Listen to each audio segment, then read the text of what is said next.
শক্তি হারাচ্ছে নিম্নচাপ, কমবে বৃষ্টির পরিমাণ, বাড়বে তাপমাত্রা এবং আর্দ্রতাজনিত অস্বস্তি। দক্ষিণবঙ্গে বিক্ষিপ্তভাবে হালকা বৃষ্টির সম্ভাবনা, উত্তরবঙ্গে সপ্তাহ জুড়ে বৃষ্টির সম্ভাবনা। মফিজুল ইসলাম আমাদের প্রতিনিধি রয়েছেন এই মুহূর্তে সরাসরি। মফিজুল, কি বলছে হাওয়া অফিস?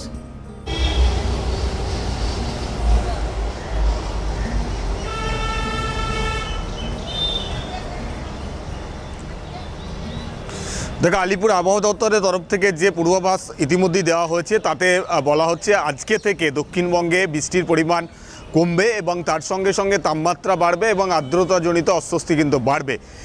যেহেতু যে বঙ্গোপসাগরের ওপর নিম্নচাপ সৃষ্টি হয়েছিল সেটা কিন্তু ইতিমধ্যেই তার শক্তি ক্ষয় হয়েছে এবং সেটা উত্তরপ্রদেশের দিকে গিয়ে এই মুহূর্তে অবস্থান করছে।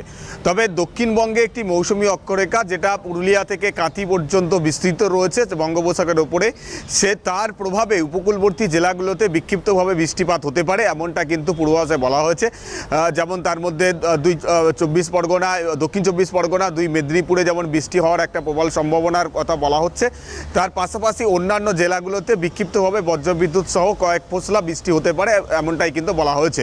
তবে বিগত কয়েকদিন ধরে যেভাবে বৃষ্টির পরিমাণ বেড়েছিল তার থেকে অনেকটাই কমবে এবং এর পাশাপাশি উত্তরবঙ্গের ক্ষেত্রে কিন্তু বৃষ্টির পূর্বাভাস রয়েছে। বিশেষ করে পাহাড়ি অঞ্চলগুলোতে দার্জিলিং, কালিম্পং জেলাতে ভারী বৃষ্টি হতে পারে, কোথাও কোথাও অতি ভারী বৃষ্টি হতে পারে। জলপাইগুড়ির ক্ষেত্রেও কিন্তু একই রকম পূর্বাভাস রয়েছে। উত্তরবঙ্গের সমস্ত জেলাতে সপ্তাহ জুড়ে কোথাও ভারী বৃষ্টি, কোথাও মাঝারি বৃষ্টি এবং কোথাও হালকা বৃষ্টি, এটা কিন্তু জারি থাকবে। দক্ষিণবঙ্গের বৃষ্টির পরিমাণ কম হবে, তবে আগামী 2-3 দিনের পূর্বাভাসে এমনটাই কিন্তু আলিপুর আবহাওয়া দপ্তরের তরফ থেকে তেমনটাই জানানো হয়েছে। দেবরতী, ধন্যবাদ মফিজুল।